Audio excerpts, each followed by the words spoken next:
Welcome lovers, physics की दुनिया में आप सभी लोगों का स्वागत है। आज हम आपके सामने लेकर के आए हैं लेक्चर नंबर 2 किसका, इलेक्ट्रोमैग्नेटिक इंडक्शन, विद्युत चुंबकीय प्रेरक वाले चैप्टर में। आज हम आपके सामने सेकंड चैप्टर लेकर के आए हैं।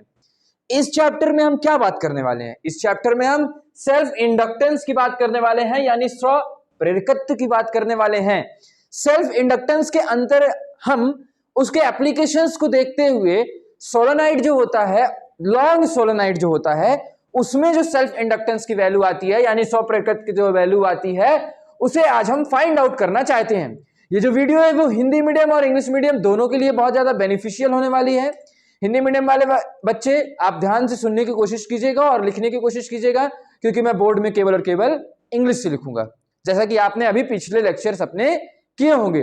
तो चलिए स्टार्ट करते हैं। सेल्फ इंडक्टेंस, स्व प्रेरकत्व। सेल्फ इंडक्टेंस की अगर हम सिंपल डेफिनेशन बताइए भैया हमें आप, तो सिंपल शब्दों में यदि हम इसे बोलें तो पहले मैं लिख देता हूं, फिर उसे आपको एक्सप्लेन करने की कोशिश करता हूं।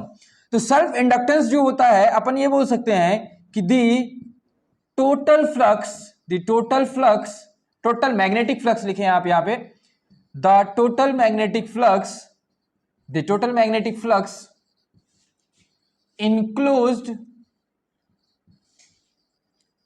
enclosed in a coil is directly proportional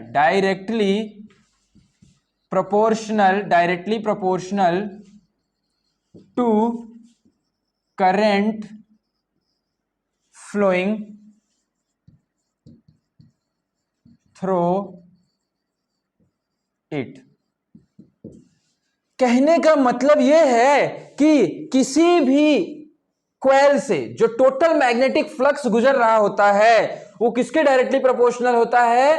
current जो उसमें बह रही होती है उसके डायरेक्टली प्रोपोर्शनल होता है। क्या बोला, फिर समझने की कोशिश करो।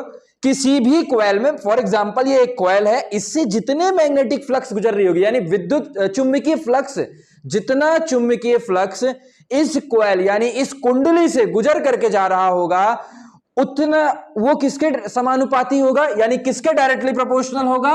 उसमें से जो करंट फ्लो हो रही होगी उसके डायरेक्टली प्रोपोर्शनल होगा। तो अपन ऐसे लिख सकते हैं कि जो हमारा फ्लक्स होगा वो टोटल फ्लक्स बोल रहा है। अगर हमारे पास if n number of turns दिया हुआ, n turns are present, n turns are present का मतलब आप समझते हैं क्या होता है? जैसे मान लो एक कॉइल है, एक सर्कल का कॉइल है, चूड़ी है, मान लो एक चूड़ी। तो जैसे आप कंगन देखे होंगे, कंगन में क्या होता है, तीन चूड़ियां एक साथ लगी होती हैं। एक चूड़ी, फिर उसके बाद जस्ट दूसरी चूड़ी, फिर उसके बाद जस्ट तीसरी चूड़ी लगी रहती है, बैंगल लगी रहती है, ठीक है ना। तो कंगन में ऐसा होता है, एक चूड़ी के बाद दूसरी चूड़ी, फिर तीसरी चूड़ी। तो बोल सकते हैं जैसे उसमें तीन हमारे पास बैंगल्स थे, तीन चूड़ियां थी हमारे पास, तो हम बोल दिए कि वो 3, n बराबर 3 होता। लेकिन यहां पे सर्कुलर कॉइल जो है उसमें भी हमारे पास n ऐसे ही टर्न्स हैं, तो उनमें हमने नंबर ऑफ टर्न्स बता दिया, n है। तो एक से यदि एक सर्कुलर कॉइल से 5 फ्लक्स गुजर रहा होगा, तो n से कितना गुजर रहा होगा दोस्तों? n5। कितना? n5। और जो फ्लक्स हमने बोला है वो किसके डायरेक्टली प्रोपोर्शनल बोला है? करंट के बोला है। कितनी करंट उसमें से पास हो रही होगी। और तुम सभी लोग जानते हो कि जब कभी भी हम फ्लक्स यानी डायरेक्टली प्रोपोर्शनल को हटाते हैं तो हमारे पास डायरेक्टली प्रोपोर्शनल को हटाने के बाद कोई ना कोई कांस्टेंट आता है, जो कि हर चैप्टर में से अलग अलग होता है। यहां पर इंडक्टेंस की बात कर रहे हैं, तो इंडक्टेंस यानी प्रेरकत्व की बात कर रहे हैं, तो यहां L आता है हमारे पास कांस्टेंट टर्म। इसीलिए हम यहां से बोल सकते हैं कि जो सेल्फ इंडक्टेंस की वैल्यू होती है वो होती है हमारे पास N5/I। तो बोलो यहां तक समझ में आया कि नहीं आया? कुछ नहीं करना था, सिर्फ इतना बता दीजिए आप कि किसी भी सर्कुलर कॉइल से जितना फ्लक्स गुजर रहा होता है वो करंट के डायरेक्टली समानुपाती होता है। और हम जब कभी भी डायरेक्टली प्रोपोर्शनल को हटाते हैं तो हमारे सामने क्या आता है बच्चों? हमारे सामने एक नया कांस्टेंट आता है, और उस कांस्टेंट को अपन क्या बोलते हैं? L बोलते हैं। क्या बोलते हैं? L बोलते हैं। तो यहां से हमारे पास L ही क्या है? हमारे पास सेल्फ इंडक्टेंस है, यानी स्व प्रेरकत्व है, और इसी को हम कोएफिशिएंट ऑफ सेल्फ इंडक्शन भी बोलते हैं। तो मेरे हिसाब से आपको यह टॉपिक समझ में आ गया होगा। अब आगे बढ़ते हैं। चलिए आगे अपन क्या पढ़ने वाले हैं? सेल्फ इंडक्टेंस पढ़े थे अभी, अब हम पढ़ते हैं सेल्फ इंडक्शन क्या होता है। सेल्फ इंडक्शन पढ़ने के बाद हम फिर लॉन्ग सोलेनोइड के अंतर्गत पहुंचने की कोशिश करेंगे। मैं ये उम्मीद करता हूं, मैं आई होप दैट कि आप सभी लोगों को ये समझ में आ रहा होगा और आप लोग नोट्स भी मेंशन कर रहे होंगे और अपने पिछले लेक्चर्स भी कर लिए होंगे। नहीं किए होंगे तो प्लीज मेरी रिक्वेस्ट है कि अगर आपने लेक्चर नंबर 1 ईएमएफ का नहीं किया है तो और लेक्चर 2 करने आ गए हो तो फिर इस लेक्चर 2 को छोड़ के चले जाओ, आप लेक्चर 1 करो पहले, क्योंकि लेक्चर 1 में ही हमने ईएमएफ को बताया था कि ईएमएफ होता क्या है। और ईएमएफ यदि नहीं पता है आपको तो ये सेल्फ इंडक्टेंस समझ में नहीं आएगा। चलिए, हालांकि मैं समझाने की कोशिश करूंगा। देखिए, सेल्फ इंडक्शन क्या होता है? होता यह है कि जब कभी भी किसी भी कॉइल में करंट की मात्रा चेंज करते हैं, है ना, करंट जो होता है वो चेंज होता है, करंट बढ़ा या फिर घटा, तो वहां पे एक इंड्यूस्ड करंट उत्पन्न होता है। क्या, कौन सा करंट उत्पन्न होता है? इंड्यूस्ड करंट उत्पन्न होता है, जो हमेशा अपोज करता है उसको, ठीक है ना, पहले वाले करंट को हमेशा अपोज करता है। तो खुद की ही कॉइल में करंट इंड्यूस होना, that is called self induction. आगे चल के हम म्यूचुअल वाला भी पढ़ेंगे, तो म्यूचुअल वाला नेक्स्ट वीडियो में पढ़ेंगे, अभी हम सिर्फ सेल्फ वाला पढ़ रहे हैं। आप सभी लोगों को ईएमएफ का कंसेप्ट पता है कि जब कभी भी मैग्नेटिक फ्लक्स चेंज होता है तो मैग्नेटिक फ्लक्स के चेंज होने की वजह से ईएमएफ इंड्यूस होता है, और उस ईएमएफ के इंड्यूस होने की वजह से वहां करंट उत्पन्न होता है। उस पूरे फिनोमिनन को ईएमएफ बोलते हैं। और ये सेल्फ इंडक्शन है, ये भी एक ईएमएफ का पार्ट है, यानी विद्युत चुम्बकीय प्रेरक का ही पार्ट होता है। ये जो विद्युत चुम्बकीय प्रेरक में होता है वही यहां पे भी होता है। तो यहां पे हम ये लिख सकते हैं कि when the current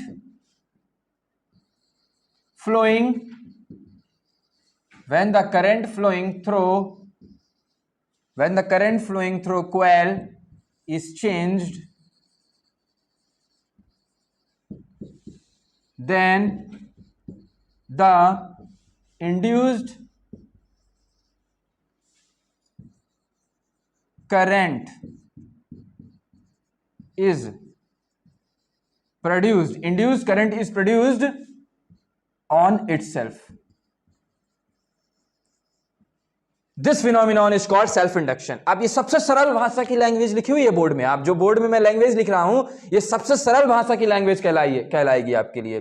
कह रहा हूं कि जब कभी भी, जैसे मान लो सर्कुलर कॉइल थी, जब इसमें करंट की मात्रा चेंज होगी, जब करंट की मात्रा चेंज होगी तो अपने आप एक नया करंट उत्पन्न हो जाएगा इसमें, और उसी फिनोमिनन को अपन क्या बोलते हैं? सेल्फ इंडक्शन बोलते हैं। मतलब खुद के अंदर ही करंट उत्पन्न करना। अब करंट क्यों उत्पन्न हो रहा है? करंट इसलिए उत्पन्न हो रहा है क्योंकि अपोज को, यदि मान लो किसी कॉइल में करंट जो है वो कम हो रहा है, तो जो सेल्फ इंडक्शन का मेथड ये कहेगी कि उस करंट को कम ना होने देना। समझ रहे हो बात को? तो अगर कम हो रहा था तो करंट और एक्स्ट्रा आ जाएगा उसी डायरेक्शन में, ताकि करंट कम ना हो, और यदि करंट ज्यादा हो रहा था तो उसके अपोजिट डायरेक्शन में करंट आ जाएगा ताकि करंट ज्यादा ना हो। तो अपोज करने के लिए, करंट के फ्लो को अपोज करने के लिए भी हमारे पास सेल्फ इंडक्शन का काम होता है। ठीक है, तो आई थिंक आपको यहां तक समझ में आ गया होगा। अब चलिए, हम सेल्फ इंडक्शन की डेफिनेशन देखने के बाद हम लॉन्ग सोलोनाइड जो पढ़े थे, उस लॉन्ग सोलोनाइड में अब हम डिस्कस करते हैं कि जो एल का फॉर्मूला क्या आ रहा होता है। जनरली पेपर में आपके लॉन्ग सोलोनाइड पूछा जाता है, लॉन्ग सोलोनाइड में क्या फॉर्मूला आता है वो पूछा जाता है। तो अब हम सेल्फ इंडक्शन की वैल्यू निकालेंगे। किसमें बच्चों, किसमें निकाल रहे हैं अपन? अब लॉन्ग सोलोनाइड में निकाल रहे हैं। किसमें निकालने जा रहे हैं? लॉन्ग सोलोनाइड में, है ना। तो लॉन्ग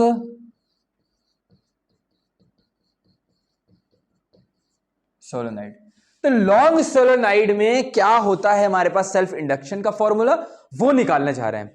तो देखिए, इसका जो हमारे पास फॉर्मूला, हमारे पास डायग्राम होता है वो ऐसा कुछ बन रहा होता है, दिख रहा होगा आपको, शायद मेरे हिसाब से आपको डायग्राम दिख रहा होगा।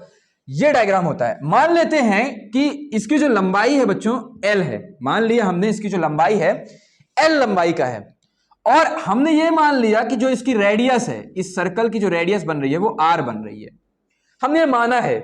और ये मान लिया कि इससे जो करंट फ्लो हो रही होगी वो क्या, कौन सी करंट फ्लो हो रही होगी? आई करंट फ्लो हो रही होगी। हमने ये बोला कि इससे जो करंट फ्लो हो रही होगी वो ऐसे ऐसे करके आई करंट फ्लो हो रही होगी। और जो इसमें नंबर ऑफ टर्न्स हैं वो एन मान लीजिए, एन, जैसा कि हमने अभी आपको थोड़ी देर पहले समझाया था, चूड़ी वाला सिस्टम होता है जैसे कि, तो जैसे मान लीजिए आपके पास किसी के पास हो चूड़ा हो तो उतार के देख लेना, किसी के पास हो तो जैसे मान लो चूड़ा है हमारे पास, ठीक है ना। तो अब इसमें क्या होगा? एक पहला वाला, फिर उसकी जस्ट चिपका हुआ रहेगा उससे दूसरा वाला, फिर तीसरा वाला, फिर फोर्थ वाला, फिर फिफ्थ वाला, यानी इस तरह से हमारे पास एन नंबर ऑफ टर्न्स हैं। और ये L जो है ये लंबाई हो गई इसकी।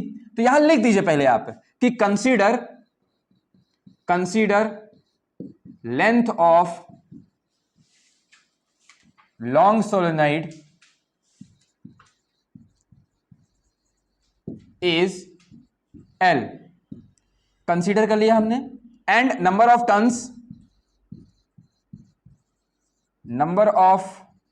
Turns is N।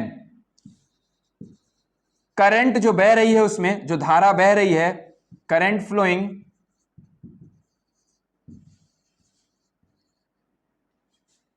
Through it is I, capital I मान लीजिए।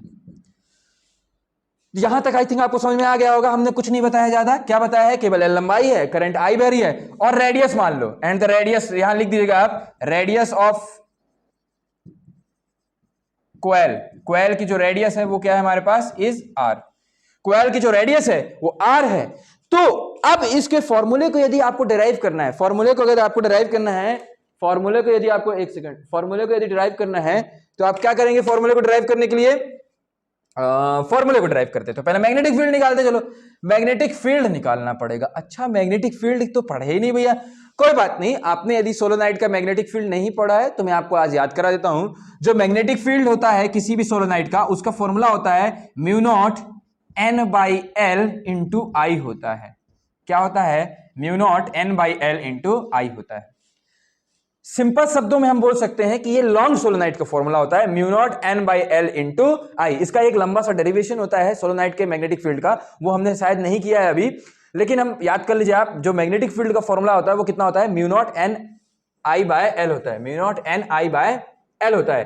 तो इसे हमने याद कर लिया, तो हम यहां पे लिखेंगे कि जो चुंबकीय क्षेत्र होता है किसी भी सोलेनोइड में जो चुंबकीय क्षेत्र होता है उसका परिभाषा हमारे पास, उसका हमारे पास फॉर्मूला आ गया है B बराबर mu naught N by L into I। Anuj AC बंद है क्या यार, क्या होता है हमारे पास फॉर्मूला, देखिए क्या होता है, B is equal to mu not N by L into I। तो mu not N by L into जो हो गया हमारे पास, यहां से हमारे पास N जो है वो क्या है, नंबर ऑफ टर्न्स हो गई, कितनी उसमें टर्न्स है, और I जो हो गया उसमें क्या होगा, करंट कितना फ्लो हो रहा है, और L तो हम जानते हैं, L स्मॉल l ले लीजिए क्योंकि यहाँ पे स्मॉल हमने माना था तो यहाँ स्मॉल l ले लिया। इसे आप फर्स्ट इक्वेशन बोल दीजिए। अब ये मैग्नेटिक फील्ड का फॉर्मूला हो गया, और अब तुम लोग खुद भी बताओ, अभी थोड़ी देर पहले हमने पढ़ा था कि N phi is equal to L, हमने पढ़ा था ना अभी इसी में, N फाई बराबर L I पढ़ा था, यानी यहां पे भी मैग्नेटिक फ्लक्स का हमने फॉर्मूला देखा था। तो अकॉर्डिंग टू सेल्फ इंडक्शन के अनुसार हम जानते हैं कि N फाई बराबर L I होता है। ये हमारे पास सेकेंड इक्वेशन हो गई। अब अगर दोनों में ये मैग्नेटिक फील्ड हो गया हमारे पास, N phi is equal to L I, और फ्लक्स का फॉर्मूला क्या होता है, आप बताइए, फ्लक्स का आपको फॉर्मूला याद हो, हमने इसे EMF वाले लेक्चर 1 में पढ़ा था कि जो फ्लक्स होता है, ऊपर लिख देता हूं, चलो इसे इरेज कर देता हूं, इसे यहां लिख देता हूं, यहां पे लिख देता हूं कि N फाई किसके बराबर, फ्लक्स, सॉरी B हो गया, फाई हो गया। अब हमने पढ़ा था कि जो मैग्नेटिक फ्लक्स होता है उसे हम BA के बराबर बोलते हैं। थर्ड इक्वेशन मान लीजिए, ये हमने कब पढ़ा था, आपको याद हो थोड़ा, तो लेक्चर 1 में पढ़ा था, हमने बताया ना अभी थोड़ी देर पहले। तो flux is equals to BA होता है, ये थर्ड इक्वेशन हो गया। अब यहां से यदि आप फ्लक्स की वैल्यू निकालते हैं तो यहां से आपके पास फ्लक्स की वैल्यू कितनी आएगी, LI बाय N। तो इस वैल्यू को आप यहां पुट कर दीजिए, LI बाय N बराबर BA, ये हो गया। अब मैग्नेटिक फील्ड की जो वैल्यू है हमारे पास, जो मैग्नेटिक फील्ड की वैल्यू है B की, वो कितनी दी हुई है, बराबर BA आ गया। अब B की वैल्यू आप यहां से उठा के रख सकते हैं यहाँ पे, तो LI by N is equals to B की वैल्यू जाएगी हमारे पास mu not N by L into I, यहां पे फ्रॉम फर्स्ट इक्वेशन, पहले वाले इक्वेशन से आपने इस B की वैल्यू यहां रख दिया। अब जब आप B की वैल्यू रख ही दिए हैं तो आगे सॉल्व कीजिए, जल्दी सॉल्व करने की कोशिश करिए। LI by N is equals to, भैया ने बताया B mu not N by L, और इस I यहां पे बी ए था ना, ए भी तो था, I बाय ए कितना होगा? तो इस सर्कल का जो एरिया है वो कितना है? पाई आर स्क्वायर। तो आप यहां लिख दीजिए पाई आर स्क्वायर। हालांकि n नंबर ऑफ सर्कल थे तो हमें n से मल्टीप्लाई करना चाहिए था, लेकिन हमने जब हम फ्लक्स का फॉर्मूला ये वाला लिखे थे ना, तभी हम n से मल्टीप्लाई कर दिए थे। अगर यहां पे n से मल्टीप्लाई ना करते तो फिर यहां पे n से मल्टीप्लाई करना होता। यहां पे हमें l की वैल्यू निकालनी थी, तो l की वैल्यू निकालनी थी, n को इधर भेज दिया, i को नीचे, i से i वैसे कैंसिल हो गया है, n को इधर भेज दिया, तो हमारे पास बन जाएगा mu not n square by l into pi R square. ये हमारे पास L का फॉर्मूला आ गया। क्या आ गया हमारे पास? ये सेल्फ इंडक्शन लॉन्ग सोलेनोइड का फॉर्मूला आ गया। अब म्यू नॉट क्या है? म्यू नॉट क्या है हमारे पास? Permeability of free space. Free space मतलब जब कुछ भी, कोई भी मटेरियल नहीं था तब का था ये, है ना। जब कोई, जैसे हर मटेरियल का कोई ना कोई म्यू होता है, तो ये परमिएबिलिटी ऑफ फ्री स्पेस का था। अब इसमें यदि हम म्यू आर का मल्टीप्लाई कर दें, थोड़ा सा आप इलोबरेट कर देंगे, यहां तक भी कर देंगे पेपर में तो कोई दिक्कत नहीं है, लेकिन आप थोड़ा सा आगे बढ़ा दीजिएगा इसे। म्यू आर का हमने इसमें मल्टीप्लाई कर दिया तो हमारे पास ये बन जाएगा पाई आर स्क्वायर। ये रिलेटिव परमिएबिलिटी कहलाता है, और इन दोनों का जो प्रोडक्ट होता है वो हमारे पास म्यू होता है, mu N square pi R square by L. Mu जो है किसी भी मीडियम का है। जैसे मान लीजिए आपने उस सोलेनोइड के अंदर जो आपने कॉइलिंग करी है, लोहे की करी है, तो यहां पे लोहे का म्यू आ जाएगा। आयरन का करा है तो आयरन का म्यू आ जाएगा, स्टील किया है तो स्टील का आ जाएगा, सॉफ्ट आयरन किया है तो सॉफ्ट आयरन का आ जाएगा।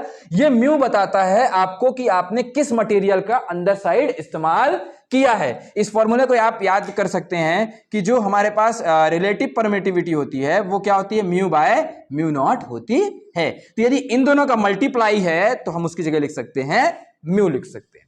आई थिंक आपको ये चीज समझ में आ गई होगी। अब पेपर में जब ये सवाल पूछा जाता है तो इसमें एक और कंसेप्ट पूछा जाता है। क्या कंसेप्ट पूछा जाता है? कि जो हमारा सेल्फ इंडक्शन है, मतलब कि ये जो हमारा एल आया है, स्वप्रेरकत्व आया है, वो किस किस चीज पर निर्भर करता है। तो आप इस चीज को लिख सकते हैं, किस किस चीज पर निर्भर कर रहा है। मैं आपको हिंट दे देता हूं, आप लिख लीजिएगा बढ़िया बकायदे। पहले देखो आपके पास फॉर्मूला क्या है, ये आया है आपके पास फॉर्मूला क्या है? L बराबर क्या है? Mu N square. याद करना होगा आपको ये formula, L into pi R square. अब ये फॉर्मूला आया है तो इस फॉर्मूले में आप देखो किस किस चीज पर डिपेंड कर रहा है हमारे पास। तो L जो है वो directly proportional to N square है, L जो है वो डायरेक्टली प्रोपोर्शनल टू म्यू है, L जो है वो इनवर्सली प्रोपोर्शनल टू 1/L है, L जो है वो directly proportional to are square है। तो आप बता सकते हो आसानी से कि यदि नंबर ऑफ टर्न्स की वैल्यू आप बढ़ाते जाओगे तो सेल्फ इंडक्शन बढ़ता जाएगा, क्योंकि समानुपाती में यदि ये चीज बढ़ती है तो ये चीज बढ़ जाती है। आप इसे इंग्लिश या हिंदी में अपनी भाषा में लिख लीजिएगा कि पहला क्या आ जाएगा हमारे पास? नंबर ऑफ टर्न्स के समानुपाती होता है, दूसरा क्या हो गया? म्यू के समानुपाती होता है, फिर तीसरा क्या हो गया हमारे पास? एल लंबाई जितनी होती है उसके व्युत्क्रमानुपाती होता है, यानी इनवर्सली प्रोपोर्शनल होता है। यदि ये बढ़ेगा तो ये घटेगा। यानी आप सोलेनोइड को बड़ा कर दीजिए, आप सोलेनोइड को बड़ा करते जाएंगे, अगर आप सोलेनोइड को बड़ा करते जाते हैं तो आपके पास सेल्फ इंडक्शन की जो वैल्यू होगी वो घटती जाएगी, और L जो होगा हमारे पास directly proportional to are square. यानी आप अगर रेडियस बढ़ाते जाएंगे तो हमारे पास सेल्फ इंडक्शन की वैल्यू बढ़ जाएगी। मेरे हिसाब से आपको ये पूरा लेक्चर समझ में आ गया होगा। जो भी चीज आपको इस लेक्चर में समझ में नहीं आई है आप कमेंट सेक्शन में मुझे कमेंट कर दीजिएगा, और वीडियो करने के बाद जो बच्चे कर लेंगे आप डन भैया भेज दीजिएगा, ताकि मुझे इससे अंदाजा लग जाएगा कि किन किन लोगों ने किया है। थैंक यू लवर्स, लेट्स विजय, मिलते हैं अपने नेक्स्ट लेक्चर में।